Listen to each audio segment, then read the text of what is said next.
Thank you. Yes, Little Theater, we're back. Little Leather Pants are back. We're here. We're here. Oh my God.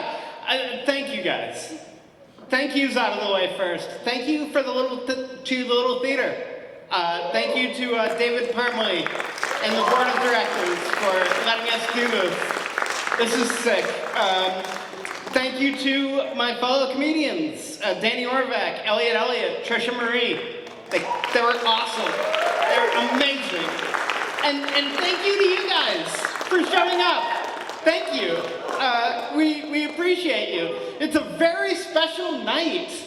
It's a special night, guys.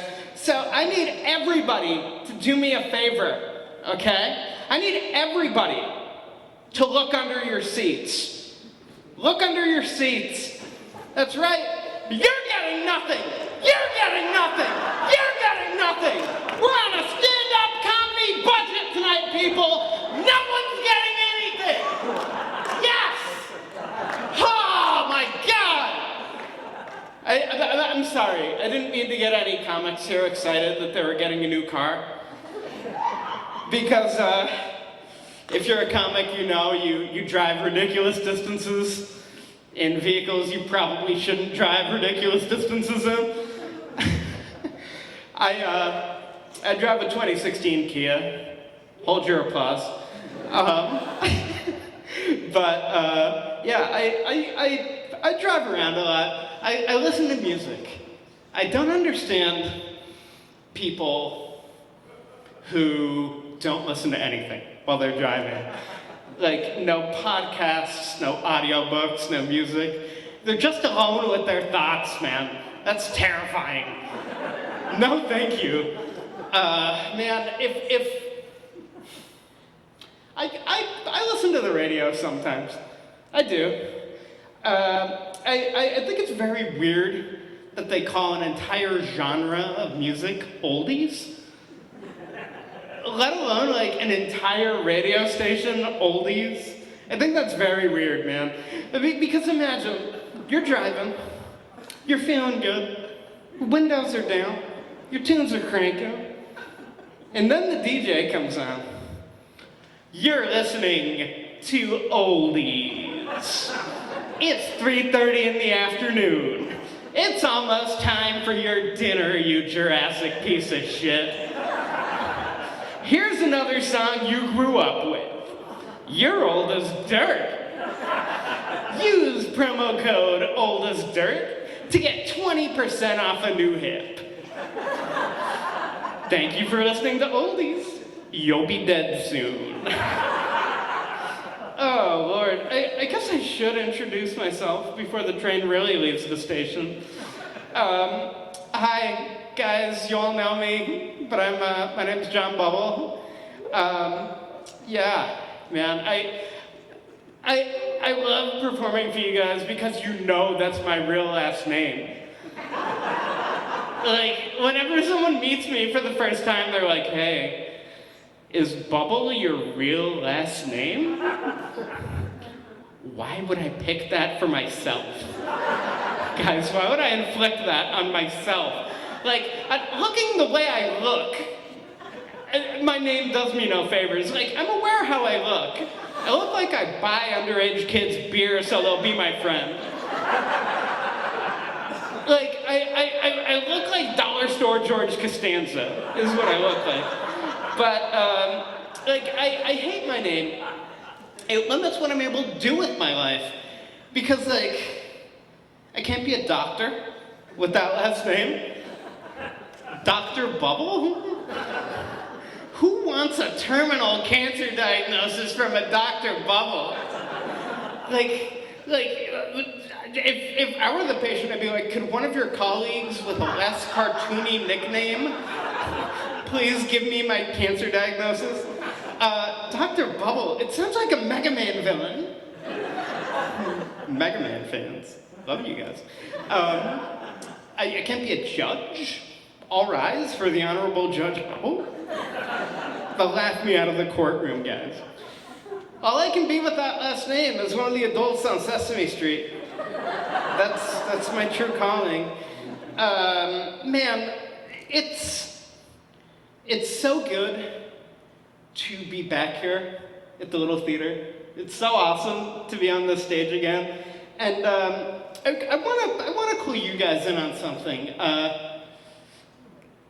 You might not know it. This place is haunted as hell. It's haunted. I think I want to be a ghost when I die, man. I want to be a ghost.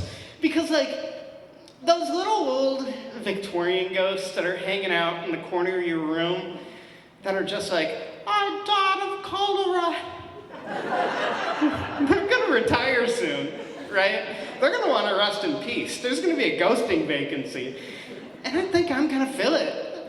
I want to be a ghost, but like, I don't think I'm aggressive enough.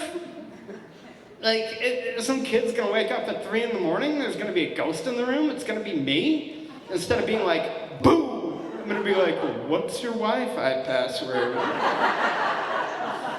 I saw some macaroni and cheese in the fridge, are you gonna eat that? Okay, I'm sorry to wake you, you can go back to sleep now. Oh, God.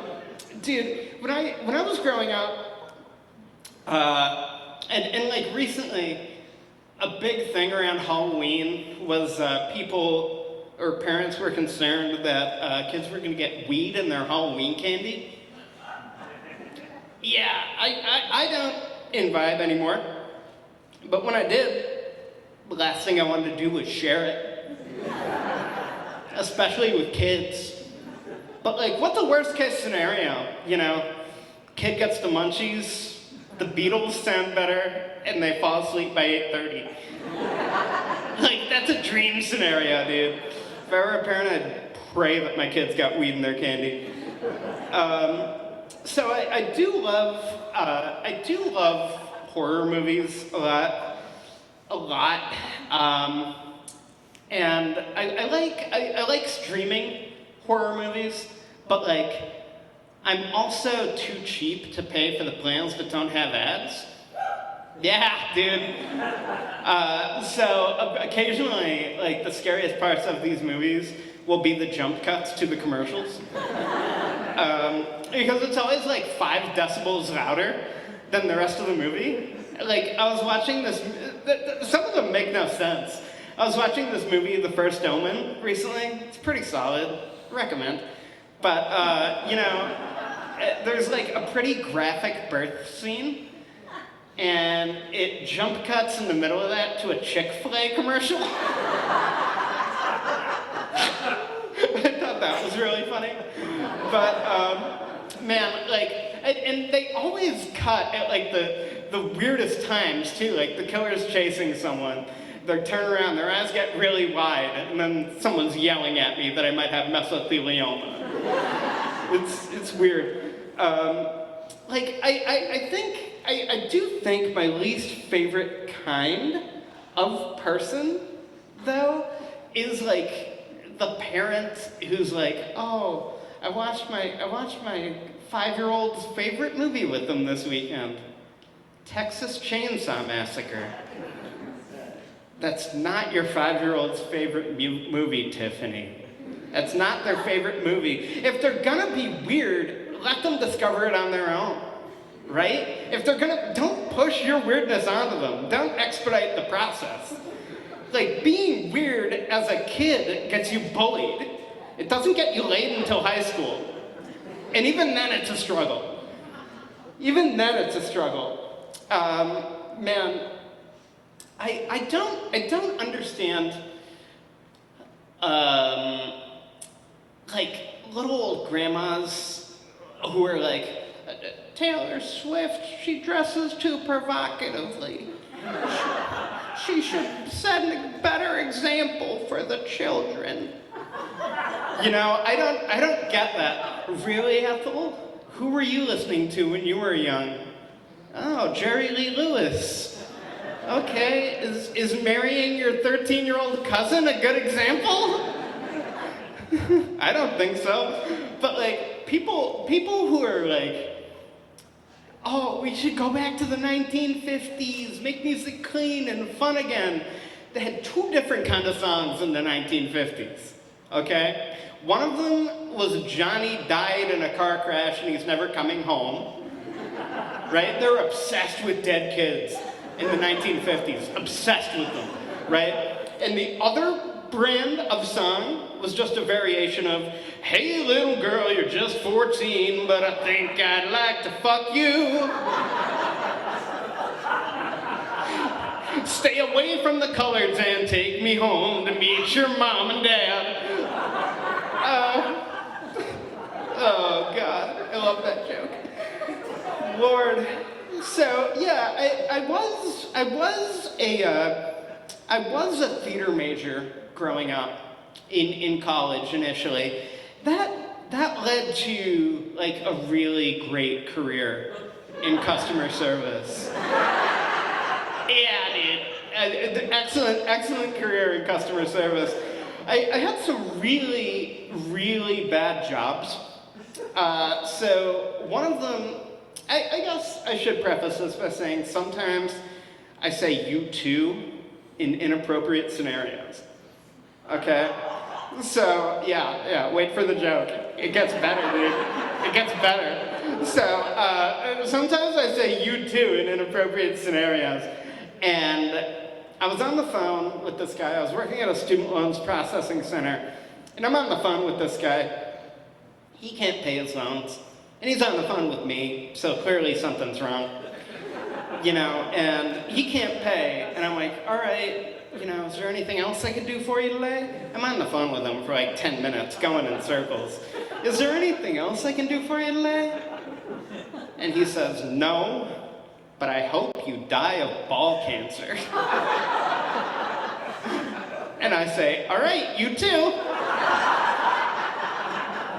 About 10 minutes later, my supervisor comes over, he's like, John, did you just tell that customer you hope they die of testicular cancer? I'm like, yeah, Jer, that doesn't sound good. Here's my 2-week notice. Here it is. Oh, man. I also worked at Chewy Pharmacy for a while. That was fun. I liked that one. People want to talk about their pets way more than they want to talk about their student loans. So that was a fun one. But like, I love weird pet names. You need to say the pet name when you're on the phone. So like, someone give me a pet name. Baby Kitten. Baby Kitten. I'm aware of Baby Kitten. She's a friend. A close personal friend. That's a great pet name. It's very to the point. But like, I think there are too many boring pet names, you know? There are enough like Bingos and Fidos, you know? I want like, name it something weird. Be like, this is my cat, Eggplant Parmesan. Or just name it a human name. Be like, yeah, this is my dog, Steve.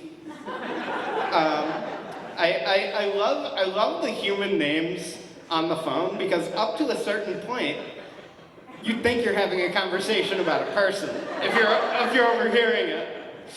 You're like, hey, this is John, I'm calling from the pharmacy, just checking to see if Phil got his medication. He did? Awesome, I'm so glad to hear that. Did the rash go away? It did? Oh, terrific. Lots of appetite? No? Great. Is he still licking himself? I guess that can go either way. So like, when people were like, oh, I was a theater major, the response is like, oh, you must love dealing with people. No, dude. No. There's a direct correlation between my own happiness and the less people I have to deal with, honestly. That is why I think the best invention of my lifetime, and really all of our lifetimes, is self-checkout lanes. Hell yeah, dude. Self-checkout lanes. Sometimes I want to buy a Diet Coke without playing 20 questions with like a 17-year-old checkout girl named Tiffany. They ask too many questions, dude. Like, what's your name? What's your email address? Are you a rewards club member? Would you like to be? Do you need a receipt? Do you want it printed, or should I email it to you? Do you need a bag? Paper or plastic? Do you want to donate to the local children's hospital? What's your favorite Pokemon? Can you explain Bitcoin to me?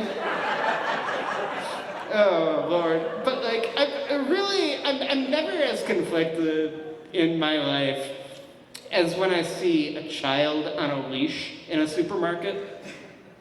Because, like, A, awesome. Thank you. Like, I'm trying to shop. I don't need Braden doing fucking parkour in the cereal aisle, man. But, like, on the other end of things, I do feel bad for the kid. I do. Because they're being trained from a very young age to be a sub.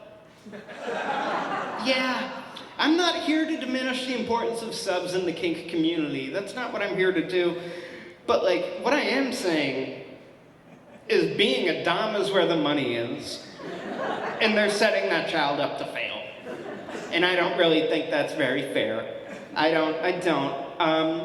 So, yeah, I rarely answer the phone when it rings, even. Like, 9 times out of 10 it can be a text, honestly. But, like, I rarely answer the phone, and I used to when my mother called. I don't anymore. I know what you're thinking, John, your own mother. Mom, you're here. Listen, this is why I don't pick up the phone anymore. This is why I don't pick up. Every single time I think it's an emergency, all she wants is a crossword puzzle hymn. That's it, man. I'm like, yeah, hey, Mom, what's up? 18 across. It's 8 letters. 1980s John Carpenter movie featuring Kurt Russell and Wilford Brimley. That's the thing. You need anything else? All right, call me when you need 23 down. Love you. But, like, one of these days I am gonna decide to give her another chance. And one of these days, and it is gonna be an emergency, I'm gonna just think it's a crossword puzzle hymn. And I'm gonna pick up the phone. I'm gonna be like, yeah, hi, Mom, what's up? She's gonna say, John, your father's in the hospital. And I'm gonna say, fuck, how many letters is that? Is that Big Fish? It sounds like the plot of the movie Big Fish to me, Mom. Oh, man, I love it. So, like, I'm at the point where, like, that I hate dealing with people in that, like, I don't ask waiters how they're doing anymore when they ask me, because I'm afraid they're gonna be too honest with me. Yeah, I went out to eat a couple months ago with a friend, and this guy comes over, he's like, hey, I'm Nathan, I'm your server tonight, how are you? I'm like, I'm good, Nathan, how are you? He just starts by saying, hoo boy, which is a weird start. I'm like, man, can I just take a mulligan? Like, all I want is mozzarella sticks. Please. But, like, imagine, you know, a waiter comes over and he's like, hey, I'm your server, how you doing tonight? I'm doing good, how are you? He sits down at the table, he takes a piece of bread, he gets really comfortable. He's like, oh man, I had to close at a job before this. I'd be here until 2. I open there tomorrow. Maybe my parents were right. Maybe being a theater major isn't a sustainable career path. Like, maybe it's not sustainable, you know, like, I got some health news, like, I need a new kidney. What's your blood type? How do we feel about appetizers, by the way? But I'm never gonna trust a waiter again. Waiter's gonna come over, hey, how are you tonight? I'm good. How are you? I'm great, thank you. I don't believe you. I don't believe you. That's just what Nathan said. You're all the same. You're all the same. He lied to me. I called every business within 25 miles of this Dave & Buster's. No one had a Nathan that closed the night before and opened the next day. He lied to me. How do you feel about appetizers, my guy? Oh boy. I did discover recently, like Trisha was talking about kinks a little bit. I discovered one of mine. I think my kink is I really enjoy when people describe to me what they ate at restaurants or like on vacation. Like you know, I'm talking to a friend like, yeah, we went out to eat the other night. I had steak, she had some ravioli, and we split a Caesar. I'm like, oh God, I'm so close. You get me dessert? My parents went to Italy, you know, and they're like, oh yeah, we saw this, we saw that, we saw the statue of David. I'm like, how many times did you eat gelato? Oh boy. So I am at the age where a lot of my friends are starting to settle down and have kids. And a lot of my friends are saying, I wish my parents, they would stop asking me when I'm gonna settle down and have kids. I wish my parents would start asking me that. They have never once asked me that question. And man, that silence, it's speaking volumes. I'm starting to take it personally, honestly. I'm starting to think my parents think I'm unfuckable. Which, like, on the surface, like, I agree with them. But, like, once you break it down, there are a number of qualities that make me a good partner that I don't think they realize. I'll break it down. Do you want a partner who could break down for you in graphic detail why it's better to watch the Star Wars movies in chronological order rather than the order they were released? I'm your guy. You want someone who can break down the Game of Thrones family trees for you? I'm your guy. Hell yeah. You sit down to watch a movie on movie night, you want protein shakes? Or you want your partner to make you just a bomb-ass snack plate? Like, I'm talking about like fancy crackers, fancy cheeses, baby pickles. I'll fucking do it right. I'm getting hungry. But, oh man, like, you might not think it looking at me, you might be like, not this guy. But let me make you a charcuterie board. Literally. And you'll be like, this guy can get it. This guy can get it. So I went on like a pretty bad date about a month ago, which is weird for you guys to hear, even weirder for me to say, because I know like I present myself like an asexual muppet. But like it was going all right for a while. And then I was like, you know, I want to take things slow. And her response to that was, I want you to meet my kid. What am I supposed to do with that? What am I supposed to do with that, man?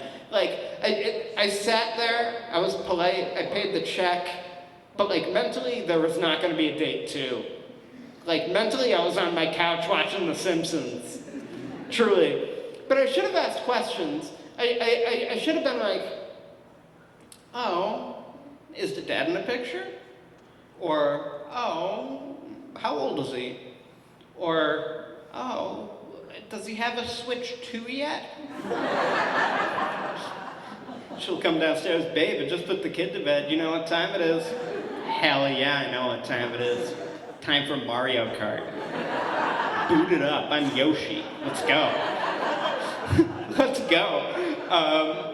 But like, how would that go? Imagine she brings me home to meet the kid, and like he comes downstairs, and the disappointment on his face is like so real. He's like, "Are you my new dad?" "I don't want you to be." "Mom, look at this guy. I'm not mad at you that you can do better. I'm mad that I can do better. Like, look at him. Does he look like he can throw a football to you? Do you still have Jeremy's phone number? Like, call Jeremy. He was dumber than a fucking bag of rocks, but he could throw such a spiral. It was perfect." Mom, Dad's dating a 23-year-old TikTok influencer, okay? He's winning. And you don't deserve joint custody. You don't deserve joint custody, and I'm counting how many fruit snacks are in the cupboard, you fat fuck. If that number's up by 1 tomorrow, you're in trouble. And I'm just like, fruit snacks? They sound yummy. Here's a little treat. Oh boy.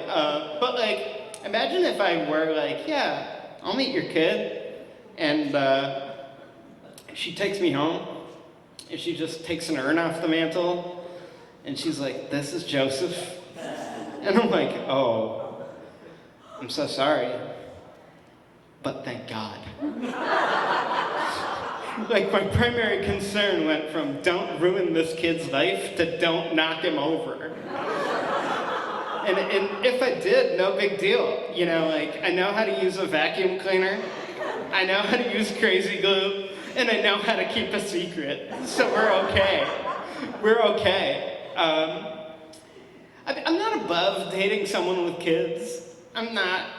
But, like, if it's not my own kid, I don't want it to be a sports kid. If it's my own flesh and blood, like, I'll take a sports kid. I'll take Pee Wee football on the chin. I don't care. But, like, if it's someone else's kid, give me a Marvel kid. Sure, they've been inconsistent since Endgame. Yeah. But, like, 1 or 2 wasted Saturdays a year, that's better than every fucking Saturday. That's what I'm saying. So, I'm an uncle now. I think that's really cool. Hell yeah. She's about a year and a half. They're raising her in a bilingual household. She's gonna be speaking both English and Spanish. I think that's very cool. I wanna meet her where she's at, though. And 3 years of Spanish in high school, didn't retain anything. And I'm not gonna do Duolingo. So what am I gonna do? You know, turns out I'm just gonna listen to a lot of the band Sublime, and I hope a word or two sinks in. You know, you might be like, "John, maybe you should practice the language a little bit." There are 2 things I do not practice. It is the Spanish language and Santeria. Might be like, "John, that's 2 Sublime jokes in a row. Slow down, buddy. 2 Sublime jokes on your first special? You're overdoing it." I say, fuck that. It's what I got. Remember that. So I really like jam bands. I love jam bands. Do we have jam band fans here? Yeah, Dad, I heard you. Loud and clear. Jesse, I heard you. Hell yeah. I love them. I know they're not for everybody, but, like, I love them. And there's so much about, like, jam bands and comedy that doesn't mix. Like, you get a bunch of comics high before they go on stage. They start talking about the movie they saw last night, and then they're like, "Should we order a pizza?" You get a bunch of musicians high before they go on stage, you get flow state. It's amazing, man. Like, a jam band, they can play the same riff over and over, and it just gets better every time.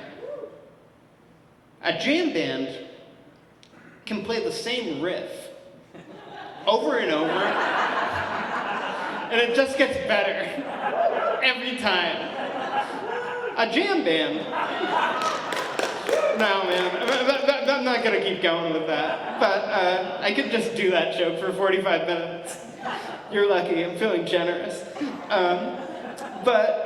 Yeah, man, I did grow up Catholic, which is fun.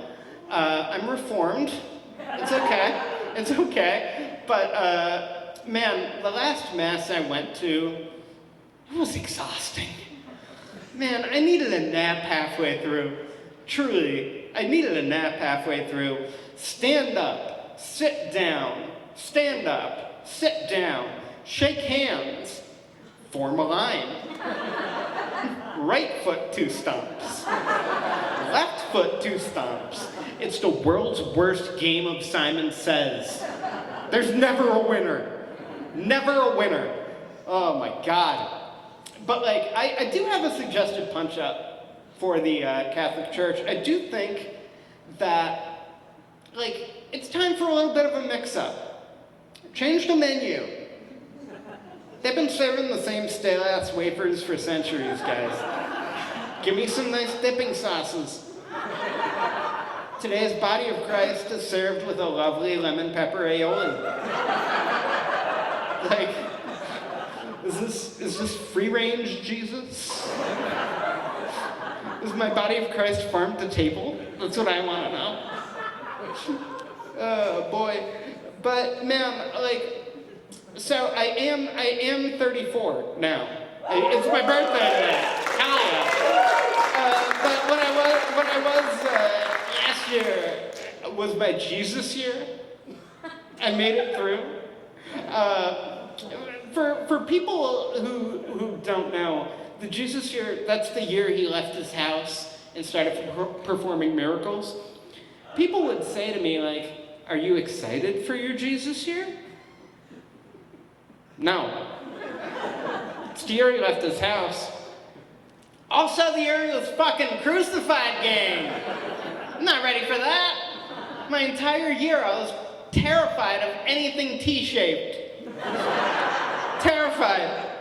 But like, man, like, I think one of the most remarkable things about Jesus Christ was, like, as a 33-year-old man, his body was bread and his blood was wine. I think that's really cool. I'm 34. My body is macaroni and cheese. My blood is Heineken Zero. Hell yeah. Another remarkable thing about him, as a 33-year-old man, he had 12 close friends in his 30s that he wanted to have his last meal on Earth with. If I knew I was going to die tomorrow, I'd call maybe 4. And that's highballing it. That's highballing it. I'd focus on quality over quantity, is what I would do. And maybe, if he focused on quality over quantity, he'd still be alive. He would have lived long enough to have a midlife crisis. I don't know that for sure. Maybe. But like, maybe it's good that he died when he did, though, because like, maybe if he lived any longer, people would have realized that food stuff was all he had. They'd be like, Jesus Christ, we get it. Loaves and fishes again. Can you perform a miracle involving a leafy green? Like, I haven't shit right in a month. I have an audition for Jerusalem's Next Top Model coming up, man. Every time I hang out with you, I feel like it needs to be a cheat day. All these carbs, it's not good. Oh, boy. But, like, he was a carpenter, guys. He was the Son of God, but he's also a carpenter. It's a great alibi. And so, being that he was a carpenter, do you think that there was, like, a couple somewhere in Jerusalem when he was crucified with, like, a 75% finished roof? And they're like, now what? We can't get the down payment of 50 shekels back. Like, now what? We gotta find a new carpenter. You know how hard they are to find? There's a lot about Reformed Catholicism there. I think that the last Mass I went to, the last like normal Mass I went to, felt a lot like I was going to a Neil Diamond concert for the first time in a long time. They changed everything around on me. Like, they changed all the responses. I felt like I was going to a Neil Diamond concert, right? And he starts playing Sweet Caroline. I'm like, okay, I know this one. I'm gonna sing along. Gets to the chorus. Sweet Caroline. I go, ba, ba, ba. But I'm the only one who does it. People are looking at me, they're like, who's this guy who's still saying ba, ba, ba? Like, we changed that in 2012. It came straight from the Vatican.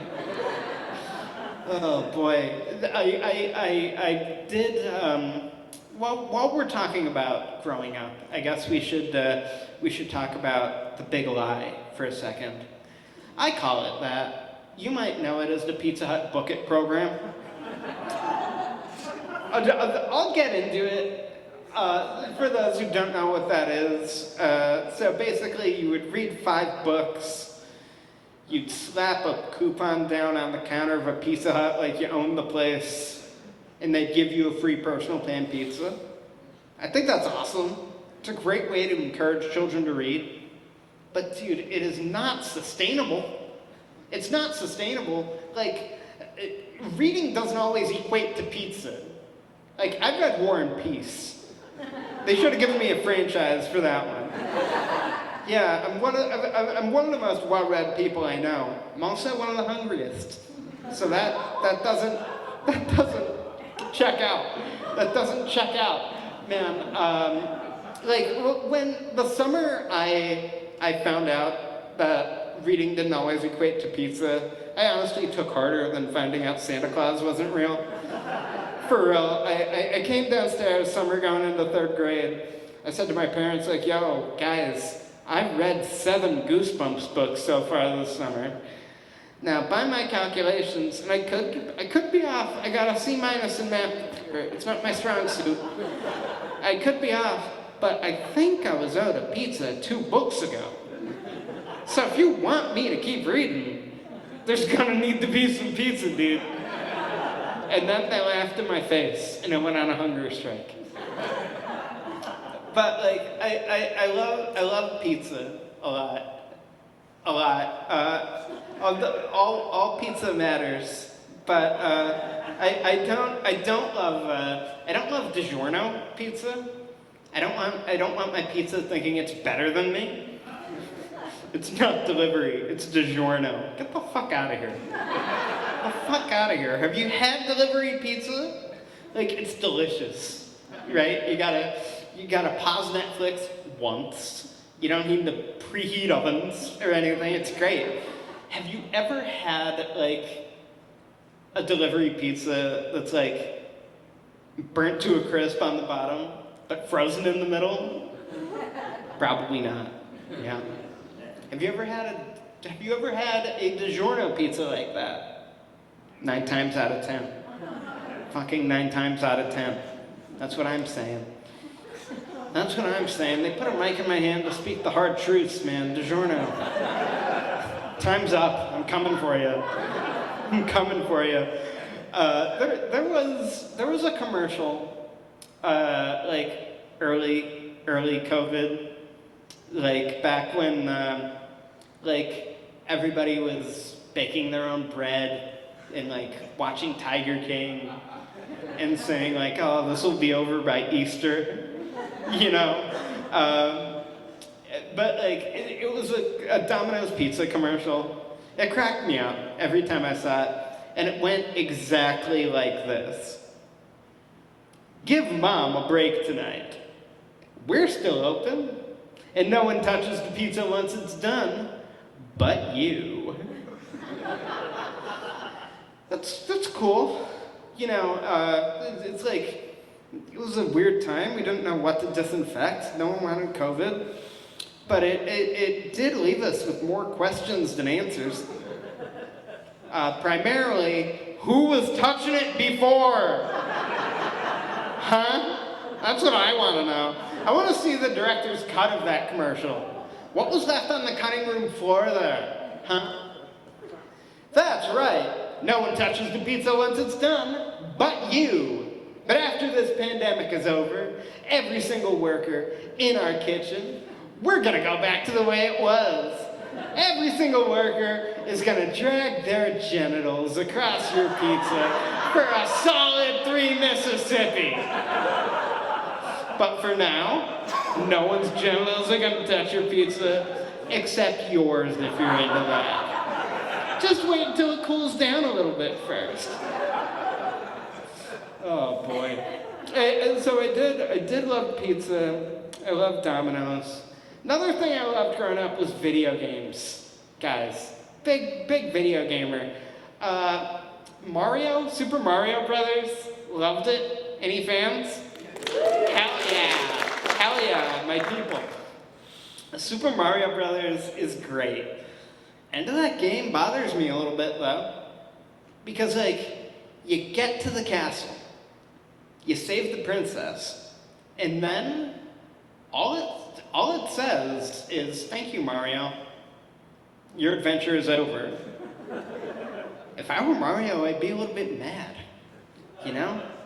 The adventure's over. Do you know how many bricks I had to hit my head against to save you? Listen, if I wanted these many concussions, I'd get out of the plumbing industry and I'd join the fucking NFL, okay? Do you know how many mushrooms I had to eat to save you? Listen, I'm gonna be tripping until I'm 90 goddamn years old. That's way past game over. Way past. The adventure's over, but in the princess's defense, do you realize how bad Mario must have smelled? All that running, all that jumping, all that time in the sewer pipes. All those levels, there's not one shower. I mean, you have the water levels, but how clean are you gonna get literally swimming through nature's toilet? That's where fish go to the bathroom. Now, but how clean are you gonna get? Statistically, probably some Goombas stuck on the bottom of his shoe. He probably shows up smelling like ass. She's like, "Ooh, your adventure's over. Hit the showers." I'll bring it home with this. God, I loved Billy Joel growing up, dude. I loved Billy Joel. Do we have Billy Joel fans? I love it. He's connected with the youth of today too a lot. You wouldn't think it, but his #1 streaming song on Spotify is the song Vienna. I think that's really weird. High schoolers attached to that song for some reason. They're walking around between homeroom and first period. "Hey bro, listened to this really sad song last night about a guy, he's dying in Austria, and there's a really, really great accordion solo in the middle. It's very existential. Listen to it." Man, why are they obsessed with death? You have the rest of your life. You're in high school. You can listen to Sabrina Carpenter. You can be horny. It's okay. But I love his song Piano Man a lot. Now there's a rumor circulating on the internet right now that and not oh Elvis is still alive, oh Bigfoot is real. I think there's some truth to this rumor, and I don't normally believe them, but I'll walk you through it. There's a rumor the song Piano Man is about a gay bar. Yeah? Let's walk through it. Now, John at the bar is a friend of mine. Just a friend. He gets me my drinks for free. Sounds like Johnny's got a little crush on the piano player. Bending the rules. Now, Paul is a real estate novelist. Okay. Who never had time for a wife? I didn't know being a real estate novelist was that demanding. God, it's a convenient excuse though. But he's talking to Davy, who's still in the Navy. That song's gay as hell. It's right under our noses. Book closed. Book closed. But man, number one piece of evidence is that there's one woman in the song, and she's a waitress, and she's practicing politics. Man, if this were prime time on a Saturday night in a non-gay bar, the waitress, she wouldn't have time to be practicing politics, dude. She'd be too busy getting sexually harassed. We don't laugh because it's true. But dude, I do think that song couldn't be punched up a little. I think that instead of following the character arc of the old man at the bar, you should follow instead of following the character arc of the piano player, follow the character arc of the old man sitting at the bar. What's his story, dude? Yeah, what's his story? Because let's walk through it. It's 9 o'clock on a Saturday. Okay. The regular crowd shuffles in. Great. I'm still with you. There's an old man sitting next to me. What's he doing? Making love to his tonic and gin. And then we never talk about this fucking guy ever again. What's his story? What did he do to become a regular in this place, man? Imagine being introduced to the regulars that's Tony. It's Jim. That's that guy over there. Yeah, dude, try not to make eye contact with him. That guy with his dick and his gin and tonic. That's Chris. Yeah, he creeps us all out. But he tips really well, and he brings the glass from home, so we let him keep doing it. I do have a suggested last verse to this punch up. And the piano sounds like a carnival, and somebody just pinched my ass. I take a drink, then I spit, then I scream, holy shit. Why is that man fucking his glass?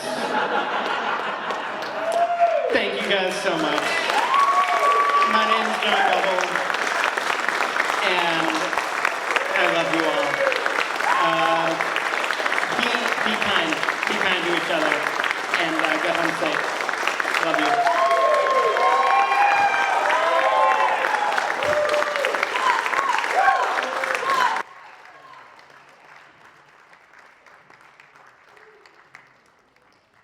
Guys, before we go.